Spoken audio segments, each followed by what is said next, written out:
आज की वीडियो में डिस्कस करने वाले हैं पिग की एक ऐसी नस्ल के बारे में जो 2016-17 में इंडिया में ही डेवलप हुई है क्रॉस ब्रीडिंग के द्वारा। लेकिन फिलहाल अभी भी नॉर्थ स्टेट वाले जो फार्मर्स हैं उस ब्रीड को लेके इतना अवेयर नहीं है, तो उसी की डिटेल में इंफॉर्मेशन लेने के लिए बने रहिए मेरे साथ इस वीडियो में।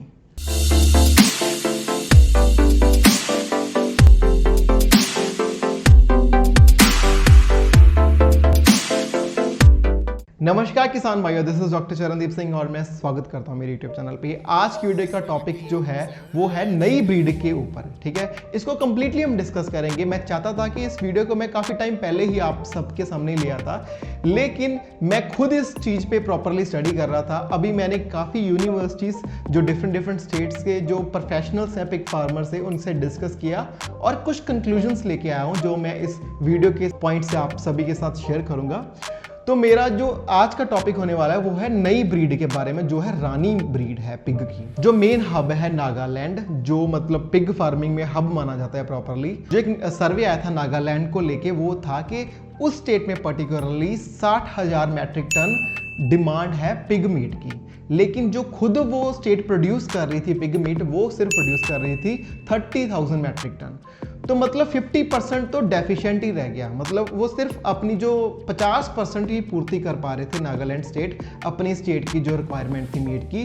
तो उस 50% को पूरा करने के लिए, उस 50% गैप को फुलफिल करने के लिए उन्होंने अलग अलग स्टेट से इंपोर्ट करना शुरू कर दिया पिग्स का। ठीक है, जैसे कि है हरियाणा स्टेट है, पंजाब की हमारी स्टेट है, ये पंजाब की स्टेट है। तो इस तरीके से ये कोलैबोरेट होके आई थी ताकि जो हमारा जो यहाँ से माल है नागालैंड तक जाना शुरू होगा, क्योंकि वहाँ पर डिमांड ही बहुत ज़्यादा थी उसको पूर्ण करने के लिए। राइट, तो इस चीज़ को गैप को पूरा करने के लिए, डिमांड और सप्लाई का गैप पूरा करने के लिए जो ICR थी उन्होंने एक प्रोजेक्ट लॉन्च किया था, सीड प्रोडक्ट करके लॉन्च किया था, मेगा सीड प्रोजेक्ट करके लॉन्च किया था असम में, जहां पर एक नई जो पिग की ब्रीड है उसको उन्होंने क्रॉस ब्रेड करके तैयार किया था।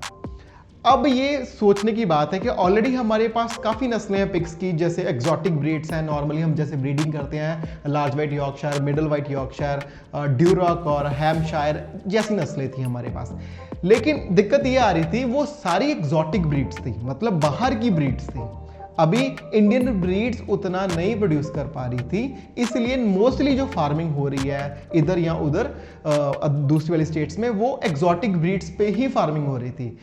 तो ये एक गैप आया था कि देखा ये गया था कि जैसे लार्ज वाइट यॉर्कशायर है ना, लार्ज वाइट यॉर्कशायर को जितना मर्जी हम कोशिश कर लें, जितनी मर्जी अच्छी डाइट दे दें या अच्छी मैनेजमेंट कर लें या अच्छी से अच्छी ब्रीड लेके आएँ, मैं दावे के साथ कह सकता हूं कि बहुत ही मतलब I would say around 2 to 3% farmers होंगे जिनके फार्म पे 6 मंथ के अंडर 6 मंथ के पीरियड तक 100 kg का पिग हो रहा है।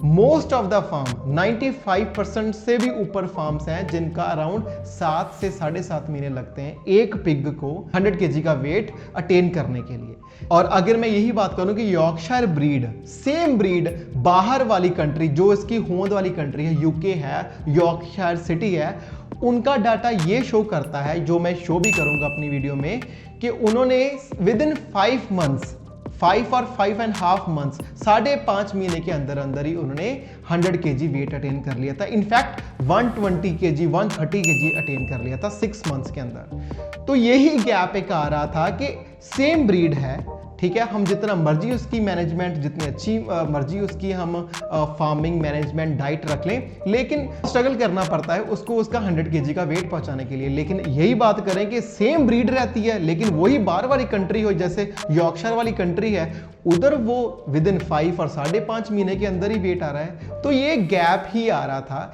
इसलिए ये चीज बात आई कि क्यों ना हम अपनी लोकल वाली कोई ब्रीड को बाहर वाली ब्रीड के साथ क्रॉस करवाएं। ठीक है, लोकल वाली ब्रीड इन्होंने क्या चूज की, इन्होंने जो प्रोजेक्ट आया मेगा सीड वाला प्रोजेक्ट, इन्होंने चूज की इंडिया की ब्रीड जो थी घुंघरू। ठीक है, फिर इन्होंने एक्सोटिक ब्रीड चूज की जो थी हमारी हैम्पशायर।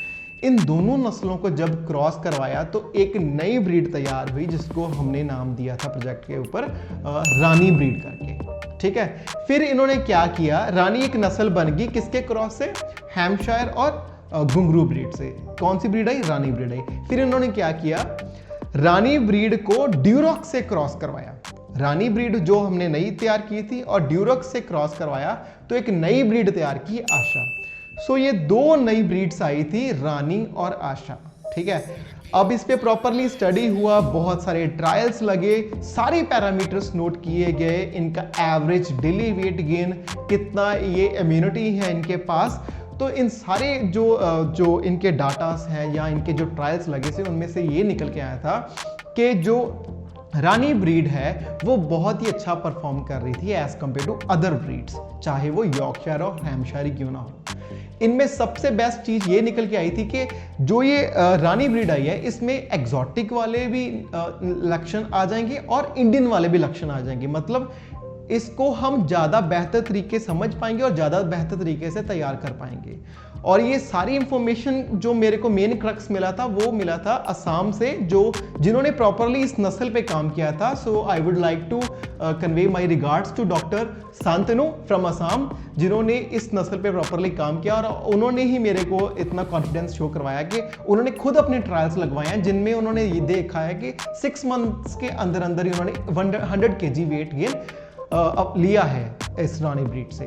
सो उन्होंने अपनी मैनेजमेंट अच्छे रखी, जो मैनेजमेंट हम सभी बेटर कर सकते हैं, लेकिन मेन चक्कर यह था कि इस ब्रीड से उन्होंने अच्छी मैनेजमेंट और डाइट से 100 kg वेट आराम से लिया था। तो अल्टीमेटली हमारा goal as a pig farmer यही है कि हमने ज़्यादा से ज़्यादा वेट गेन करना है कम से कम टाइम में, ताकि प्रॉफिटेबिलिटी बढ़ती रहे। सो ये सारी स्टोरी का यही क्रक्स निकल के आया कि अगर हम, वही बात आ गई, मतलब वोकल फॉर लोकल हो जाएं हमारी ब्रीड के ऊपर, इसको ज़्यादा यूज़ करें तो हम अपना जो प्रॉफिटेबिलिटी है बढ़ा सकते हैं, क्योंकि वेट गेन जल्दी हो जाएगा। मेन क्या बात आती है लिटर साइज की, तो लिटर साइज इसका as compare to Yorkshire better ही है, या कंपैरेबल है या बेटर ही है। दूसरी जो बेस्ट चीज निकल के आई है जिसके लिए इसका इतना प्रचार हुआ था वो है इसका जल्दी वेट गेन करना। और अगर आप ये सोचो कि यॉर्कशायर ब्रीड की ज्यादा मतलब डिमांड है, so I would like to convey to all of my farmers that जो रानी ब्रीड है वो पर्टिकुलरली ज्यादा, सबसे ज्यादा नागालैंड में ही हो रही है। अगर हम खुद रानी ब्रीड को यहाँ तैयार करके नागालैंड में सप्लाई करेंगे तो सेम प्राइस ही हमें मिलेगा as compare to Yorkshire, just weight gain हमारा बेटर हो जाएगा, सो प्रॉफिटेबिलिटी हमारी बढ़ जाएगी। और सबसे एक और इंपॉर्टेंट बात निकल के आई थी रानी ब्रीड का कि यॉर्कशायर की इतनी ज़्यादा फार्मिंग हो रही है ना हमारे अब खास करके नॉर्थ साइड में, कि इतना ज़्यादा इनब्रीडिंग डिप्रेशन भी आ रहा है। ठीक है, मतलब इनब्रीडिंग डिप्रेशन इतना बढ़ रहा है, इसलिए हमें कोई ना कोई और नस्ल की तरफ जाना पड़ रहा है। जैसे मोस्ट ऑफ द फार्म्स अब ड्यूरक पे जा रहे हैं, इसलिए आई वुड से कि आप अपने फार्म में रानी ब्रीड को भी इंट्रोड्यूस करो, ताकि एक तो वो उसमें दोनों लक्षण होंगे, इंडियन और अब्रॉड वाले, ठीक है, तो हमारे फार्म में उसकी भी एक जनरेशन बनेगी। ठीक है, अब रानी ब्रीड की प्योरिटी कैसे ले सकते हैं? ऐसे नहीं है कि हमने एक बार रानी ब्रीड का जो मेल है उसको क्रॉस करा दिया तो यॉर्कशायर उसके बच्चों में आ जाएंगे करैक्टर्स, नहीं, उसको क्रॉस करके F1, F2, F3, F4 अलग अलग जनरेशंस, आगे जनरेशंस जाके हमें प्योरिटी आएगी, और फिर जब हमारी नस्ल प्रॉपर प्योरिटी में आ गई तब हम विद इन 6 मंथ्स अपना वेट गेन भी अच्छा कर पाएंगे और हमारा लिटर साइज भी बेहतर हो सकेगा। ये थी मेरी एक अटेम्प्ट, मैंने समझाने की आपको कोशिश की, क्योंकि मैंने इस जो ब्रीड के बारे में काफ़ी सुना था पहले, मतलब ये कोई लेटेस्ट अभी ऐड नहीं हुई है, ये 2016-17 में असम में डेवलप हो गई थी ब्रीड, लेकिन इसका इतनी पॉपुलैरिटी खास करके नॉर्थ इंडिया में इतनी नहीं आई थी। सो इसका मैंने प्रॉपरली स्टडी किया है, कोई भी जो मेरी बात है वो सिर्फ बातों में ही नहीं है, फिगर्स, फैक्ट्स, पेपर्स और जो रिसर्च हुई है प्रॉपरली उसको मद्देनजर रख के, उसको देखते हुए, स्टडी करते हुए मैं जो फैक्ट्स आपको बता रहा हूँ, जो प्रोफेशनल्स हैं, साइंटिस्ट हैं इस ब्रीड पे जिन्होंने पर्टिकुलरली काम किया है, उनका ये कहना है। ठीक है, सभी से मैंने अपनी अपनी जो परसेप्शंस थी, जो पॉइंट ऑफ व्यूज थे, जो उनका एक्सपीरियंस रहा, सभी चीज़ों को टोटलिटी में देख के मैंने ये मतलब पॉइंट पे आया था कि रानी ब्रीड एज अ फार्मिंग हमें बहुत अच्छा रिजल्ट दे सकती है। तो अब बात रहेगी इसकी अवेलेबिलिटी की। इसका आप अवेलेबिलिटी आराम से असम से ले सकते हो, सीमन आप इंपोर्ट करके, क्योंकि इतनी दूर से उस नस्ल का पिग लेके आना वो दिक्कत की बात है। सो आप सीमन स्ट्रॉस लेके आ सकते हो, ताकि आप इधर आके उनकी एआई करके अपनी एक नस्ल तैयार कर सके रानी ब्रीड से। सो अगर आपको कोई भी इसकी जानकारी चाहिए इससे रिलेटेड पर्टिकुलर रानी ब्रीड के बारे में, तो आप मेरी जो मेल आई डी drdamru@gmail.com पर जाके कांटेक्ट कर सकते हो, मेरे कमेंट सेक्शन में लिख सकते हो। मैं आपको कंसर्न्ड बंदा है जो फार्मिंग, जो आपको सीमन सोल्यूशन प्रोवाइड करेगा उससे आपको अलाइन करवा दूंगा, ताकि आप अपनी एक नई नस्ल लेके आए अपने फार्म पे। ठीक है, बात यही है कि फार्मिंग हम कर रहे हैं, सभी कर रहे हैं, लेकिन बस जो हम आज कर रहे हैं उसमें स्टैग्नेंट नहीं रहना, बस उसमें खड़े नहीं रहना। दिन बाय दिन हमें कुछ ना कुछ ट्राई करके अप टू डेट रहना है, ताकि हम नई से नई चीजें लेके अपने फार्म को इनब्रीडिंग डिप्रेशन से और अपने फार्म को अपडेट कर सकें नेक्स्ट ब्रीड से ऊपर। बहुत बार हम देखते हैं कि हमारे फार्म में बहुत सारी मोर्टेलिटी आती है, बड़े बच्चे मरते हैं। ये चीजों का रीजन कहीं ना कहीं पीछे से इनब्रीडिंग डिप्रेशन ही है। ठीक है ना, हमें पता नहीं चलता, हम पूछते हैं वेटनेरियन से किसी हेल्प से कि क्या हो रहा है, लेकिन बैक डाउन इसमें इनब्रीडिंग डिप्रेशन ही एक रीजन है।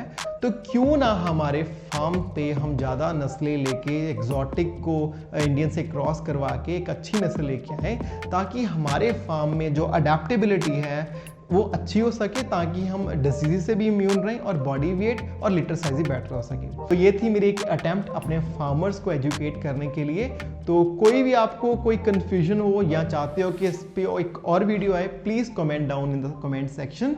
और इसी के साथ आज की वीडियो हम समाप्त करते हैं। मैं मिलूंगा आपको अपनी नेक्स्ट वीडियो में। टिल देन, नमस्कार।